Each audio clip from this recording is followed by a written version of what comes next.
Hello there, wonderful students. Welcome to Educate. Today we'll be continuing with our electrophilic aromatic substitution reactions. We are doing a reaction number 4. We are doing Friedel-Crafts alkylation. We've already covered halogenation, nitration, and sulfonation reactions as the first three, but now we are looking at a new one, which is known as a Friedel-Crafts alkylation reaction. So there are actually two Friedel-Crafts reaction. We've got an alkylation as well as an acylation. But for this particular video, we'll be doing the alkylation reaction. So we need to understand when we are doing an alkylation, when we're alkylating a benzene ring, what are we actually doing? Basically, when we are alkylating a benzene ring, it means that we are adding an alkyl group as a substituent to a benzene ring so that we can form an alkyl benzene. Remember that the alkyl group are those groups that have got carbon and hydrogen only, and they can bond to another parent chain. For example, if you take CH3, this is the methyl group. If you take C2H5, this is the ethyl group. And then you can continue increasing their size, but basically it's just those groups that have got a carbon and a hydrogen only. Right. So when we are adding such a group to a benzene ring, we are actually alkylating the benzene ring. So that's why we say it's known as Friedel-Crafts alkylation. So now the particular reagent that we actually need to be able to carry out this process, it is a aluminum trichloride, which is AlCl3. So this AlCl3 is an important reagent that actually is used as a catalyst, or it works as a catalyst to be able to promote this reaction to happen. Remember that one of the characteristics of the catalyst is that it actually speeds up the reaction, but it is not used up in the process. So at the end of the day, we must always regenerate this aluminum trichloride in some way, right? So now let's just look at a smaller demonstration of how this Friedel-Crafts alkylation actually work in a general way. So we start with here, this is our benzene ring, and then we are adding it to a carbon skeleton. So this R here, it is just a carbon skeleton, simply means that we're having a carbon, a carbon chain, a series of carbon chains with hydrogen. So this R is just a general way of saying carbons, okay? And then this R, or this chain of carbons, it is bonded to X, and X is actually a living group. So basically for us to be able to do the alkylation thing, we must have a reagent that has got a good living group. So basically the alkyl group must be bonded to a what? To a good living group. For example, chlorine. Chlorine, or the chloro group rather, the chloro group is a good living group, right? So we'll need it to live at some point. We'll try to see how. Basically, you need to know that the benzene ring, remember that it has got 6 carbons, so it also has got 6 hydrogens on each and every carbon. But now we only indicate this one hydrogen because it's the hydrogen of interest. Why is it a hydrogen of interest? It is because during a Friedel-Crafts alkylation reaction, this hydrogen is actually replaced.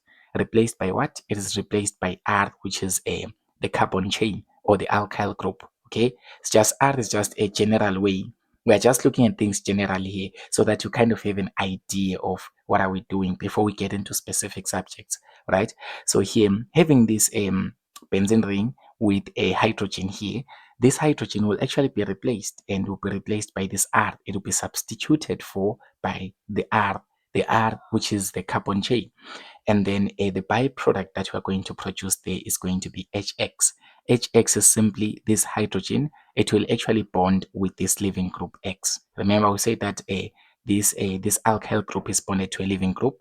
So this living group will actually bond with the hydrogen and it will produce HX. But this R, it will take the place of hydrogen. That's now what we call Friedel-Crafts alkylation. And during the process, the rearrangements can also occur. Remember, basically, rearrangements are it's just when there's an alkyl shift, or maybe when there's a hydride shift, so that a cation that is more stable, it is formed. So basically, rearrangements can always occur in a Friedel-Crafts alkylation reaction. So let me just tell you, let me just show you for this one. This is a benzene ring as well. Now this one is more specific and we are having a hydrogen on this benzene ring. then we are having this carbon skeleton that is bonded to a chloro group. So you can see that we are having how many carbons here? We can see that there is one carbon here, two carbons here, three carbons here. So this is more like an isopropyl structure. So this is more like a chloroisopropyl structure. Okay, so these three carbons, they are bonded to this Cl group, and we've said that the Cl group is a good living group, right? And now what happens in the product? In the product, you can see that now we are having the benzene ring, but the benzene ring is no longer having this hydrogen here, this red painted hydrogen. Rather, it is now having an alkyl group. And look at this, the alkyl group has got how many carbons in total? The alkyl group that this benzene ring in the product is bonded to, it has got 1, 2, 3. So it has got 3. So do you realize actually that this thing and this thing are the same thing? So basically, we have taken this portion or these 3 carbons that were bonded together, and then we have replaced a hydrogen with them. So basically, we actually put these 3 carbons, I mean, in the place of hydrogen. So this is now an alkylated benzene, because now this is 1-methyl benzene. Okay, so this is 1-methyl benzene, or you can say this is isopropyl benzene. So basically, we have alkylated the benzene ring. We have actually alkylated it because what did we do? We have added an alkyl group. We have substituted an alkyl group. But now the byproduct that will remain with here, it will be HCl. Remember, it is HX, right? And X is the living group. In this case, our living group is Cl, which is the chloro group. It will be able to live, and then this hydrogen, it will bond with the chloro group. That will give you HCl. So this is basically how it looks like. But you need to know the step-by-step mechanism. How does it actually happen? Why do we end up having a scenario like this? So remember that for each and every electrophilic aromatic substitution reaction, or generally for each and every substitution reaction, we need two reagents that are main reagents. We need a nucleophilic reagent that has got at least a lone pair of electrons. It can be negatively charged or it can be neutral. And we also need an electrophile, I mean. So an electrophile must be electron poor. So usually it is positively charged. So it is electron deficient or it is electron poor.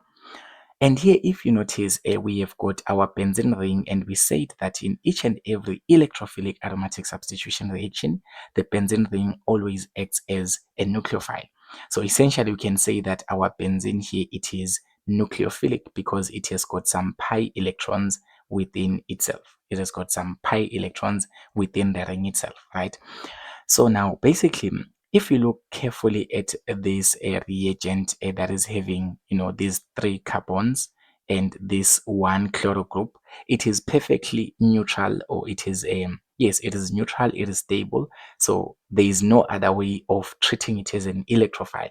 Actually, it is not an electrophile, because remember, an electrophile, it must be an electron poor substance. It must be an electron poor reagent, or it is a reagent that is having a shortage of electrons. But if you look at this one, you cannot say that there's a shortage of electrons because everything looks balanced because it is neutral. All right.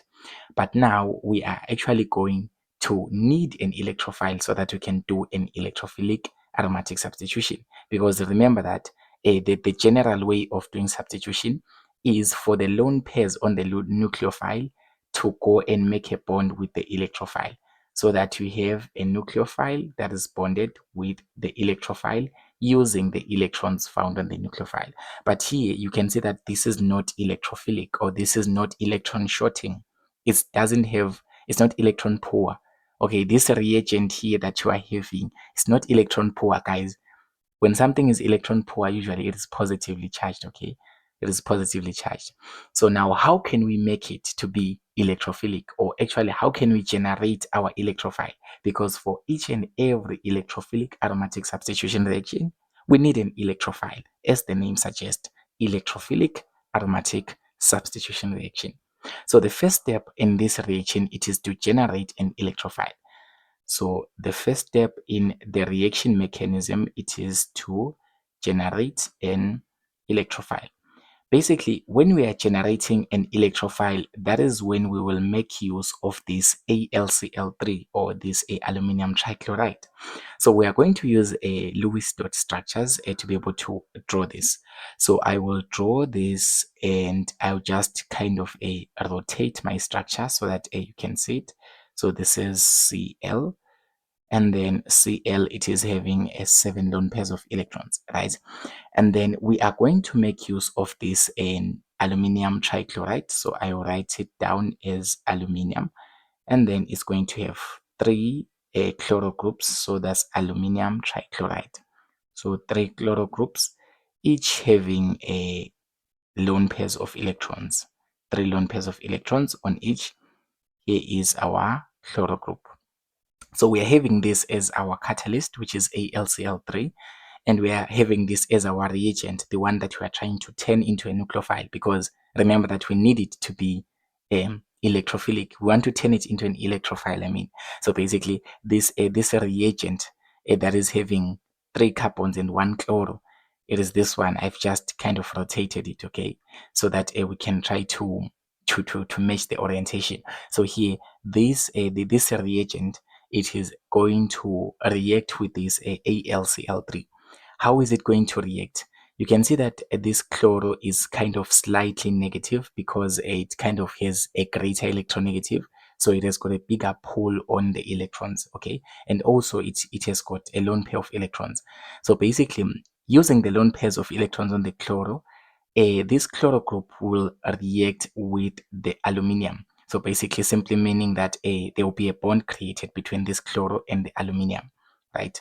So basically when that happens, this will give us a reversible reaction whereby we are going to have this kind of structure. These are still the 3 carbons, and then this is going to be Cl. Now the lone pairs are only going to be 2. So they are only going to be 2. Reason being, we have used up this lone pair of electrons to be able to bond with this Al, right? So basically there will be 2 lone pairs remaining, and those 2 lone pairs that okay, that lone pair that was used to bond with Al, it will create a bond with this Al. So this is Al, aluminum, and then we are having Cl. This Cl was there already, and then we are having another Cl. This is another Cl, and then we are having another Cl. This is another chloro group. So now the thing is, this aluminum was neutral, right? But because this chloro has kind of given its electrons or donated its electrons to its empty orbital, because it was neutral, basically this aluminum will become a bit negative or slightly negative. So basically there will be a slightly negative charge on the aluminum, and there will be a slightly positive charge on the chloro group. Why is there a negative charge on the aluminum? Because it has kind of gained a pair of electrons. Remember that this aluminum was perfectly neutral, having these 3 bonds with these 3 Cl groups. But the moment you bring chloro closer to this aluminum, what will happen? There is a lone pair of electron that goes to aluminum to form the bond between chloro and aluminum. So aluminum has got now an extra pair of electrons surrounding it, because there is this bond. Actually, remember that each and every bond, it represents a pair of electrons, right? So basically, the moment chloro kind of bonds with this Al, the lone pair of electrons in the bonds are kind of being added to aluminum. So aluminum is now slightly negative, while chloro is slightly positive. But the thing is, what do we know about chloro? The chloro group cannot actually be positive. The chlorine Cl cannot just carry a positive charge. So a positive formal charge is not recommended. So the chloro group, what will it do? So we'll just try and redraw the structure here. So this is my structure again. This is my chloro group. And then we still have our 2 lone pairs of electrons. Then we have got our aluminum. And this aluminum is bonded to these 3 Cl's group. So there is a Cl group there. I won't be able to represent all the pairs, but you can see there is a lone pair of electrons there. So there is a Cl there. Remember that we say that this is negatively charged, this is positively charged. So now the thing is, this chloro, it cannot carry a positive charge on it, so it will try to regain a pair of electrons so that it can become perfectly neutral. Because remember that for chloro to be neutral, it must have 8 electrons around it. All right, it must have 8 electrons around it. If it can only accommodate one bond, actually, okay, can only accommodate one bond. So Cl can only be bonded to one thing. So now we can see that Cl is bonded to two things and is only having 2 lone pairs of electrons. So it will try to gain another pair of of electrons. Where will it gain it from? From this carbon. Now look at this. This is carbon number 1. This is carbon 2. This is carbon number 3, right? Carbon 1, 2, 3. So these two, if we compare this carbon here, which is our carbon 2, that is bonded to chloro, chloro or chlorine, basically, it has got a high electronegativity when you compare it to carbon. So essentially, chlorine is actually pulling this bonding pair towards itself. And since it is now positive, it will pull harder. And when it pulls harder, it will take away the electrons. Why is that? It's because chlorine is a good living group. So basically, it will just take away the electrons. So this bond will actually break. So it means that we'll remain with something like this and we'll have a positive formal charge here. And then this is going to be plus, this is going to be plus, this is a plus, and then we're also going to have Al, and then there's a Cl there, there's a Cl there, there's a Cl there, and then there are six electrons around each Cl. Okay.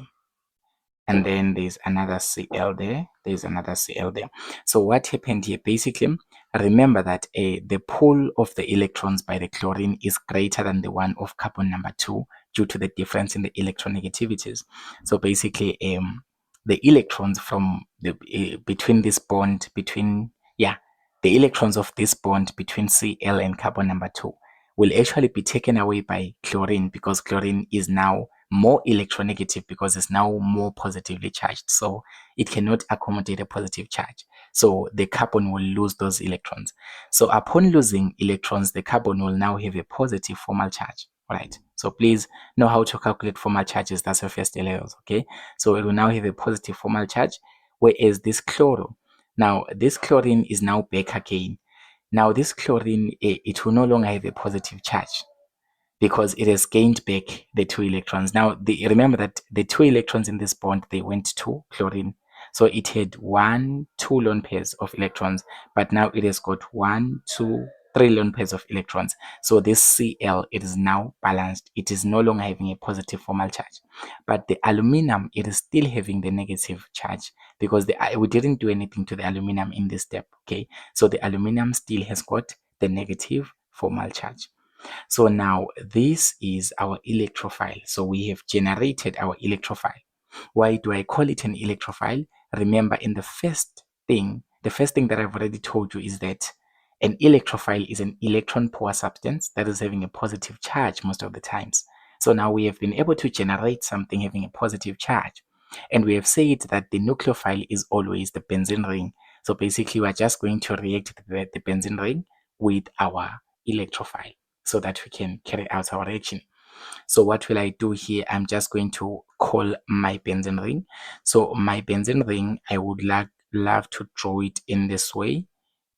So this is my benzene ring. It's having a double bond here, here, and here.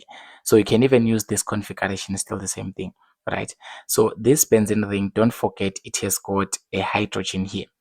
And then we said that our electrophile, the one that it will react with, it is this new complex that we have generated having a positive formal charge on the carbon number 2. So we are going to put this complex having a positive formal charge on the carbon number 2. So I'll just kind of invert the structure so that I'll just rotate it. There's nothing much different there.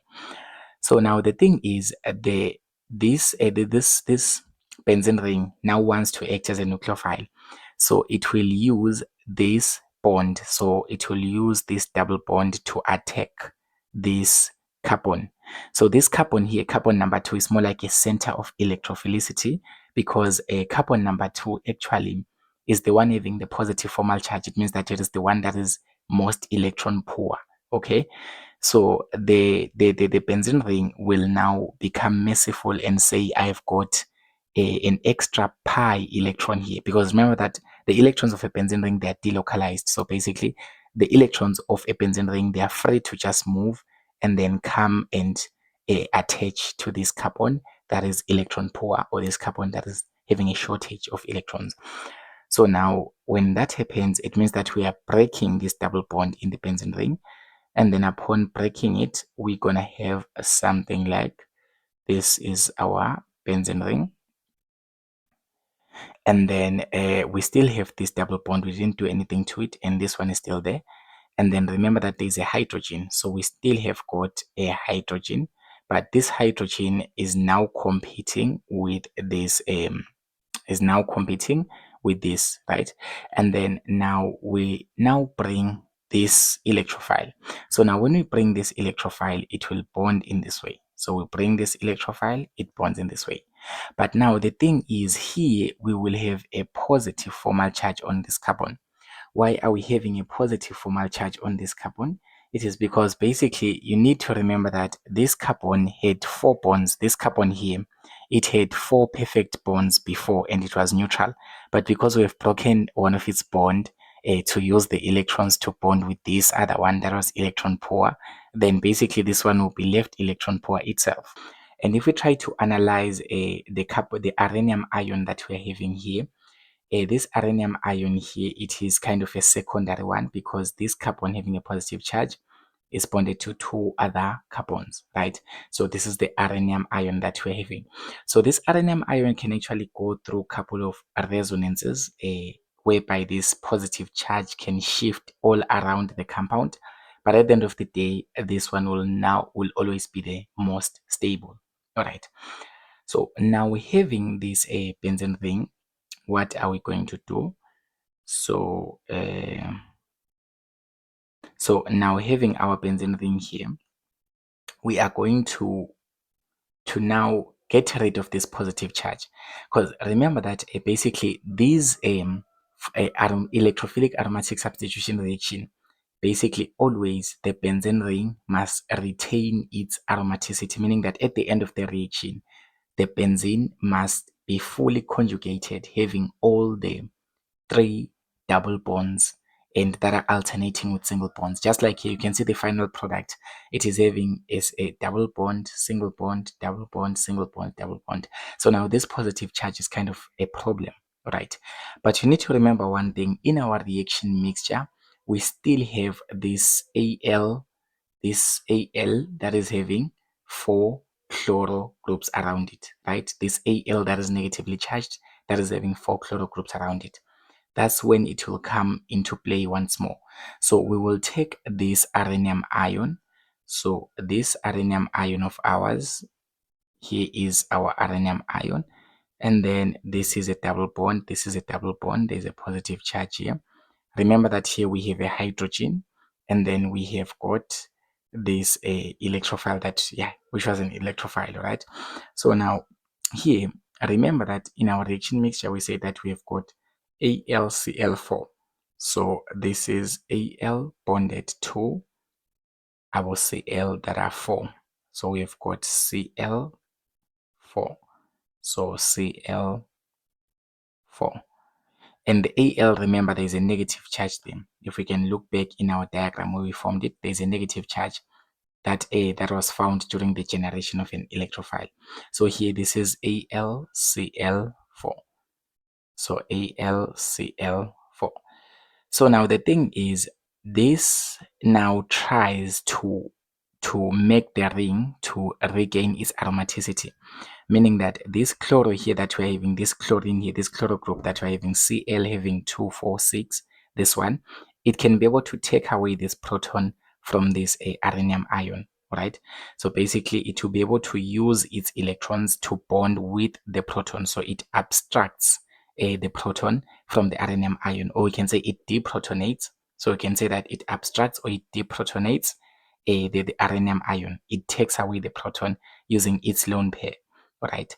So now during that process, we need to remember that this hydrogen is already bonded to this carbon here.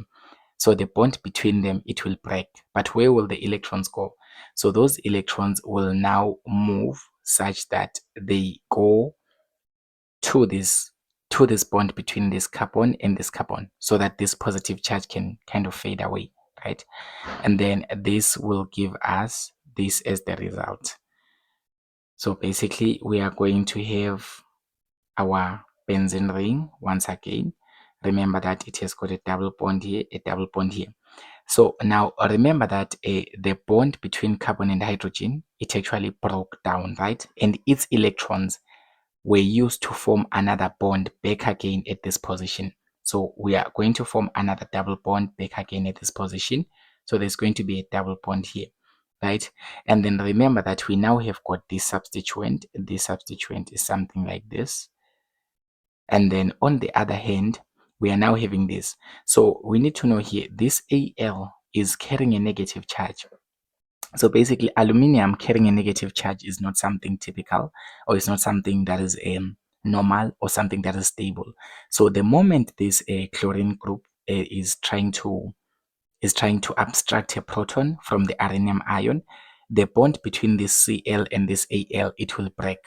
And the electrons of the bonds, they will go to Cl, because Cl is always more electronegative, more than many of the things that we're having here. So it will take away the electrons of this bond, meaning that the bond between Cl and Al will break. When will it break? It will break the moment this Cl is trying to take away a proton from the rhenium ion. Remember, the rhenium ion is just the benzene ion, right? An ion containing the benzene ring. So basically it will break, and the electrons of this bond, they will now move and go to Cl. And then that will give us something like this. So this will give us plus HCl, because remember that this Cl, it has abstracted a proton from the rhenium ion. So we are now having H, which is the proton, and Cl. So that's hydrochloric acid. Then we are also going to have another product, because remember what will happen here. As this Al is losing this one chlorine group, it will remain with 1, 2, 3 groups. So that will remain as AlCl3, and it will be neutral again. AlCl3. So it is neutral again because basically it's losing the electrons that was making it negative. Because remember that Al was negative at first. Why was it negative in the first place? It was negative because chlorine kind of gave it electrons to form a bond between chlorine and Al, right? But the moment that this bond breaks, and Cl takes away the electrons of the bond, this Al will return back to its normal state to become neutral. So now you can see that now we are having this product, which is a isopropyl benzene, or you can say it's a methyl ethyl benzene. So this one methyl ethyl benzene is now an alkyl benzene. Okay, it's a result of alkylation, because we've done some Friedel-Crafts alkylation, whereby we added a benzene ring to an alkyl group. So this is the alkyl group that you can see here. This is the alkyl group. And then this is the HCl, which is the kind of the byproduct. And then the AlCl3 is the catalyst. Remember, we said that the catalyst must always regenerate itself at the end of the reaction. So here's the catalyst, it is regenerated itself. That's why we say that a catalyst is never used up. So this is all about a Friedel-Crafts alkylation reaction for this video.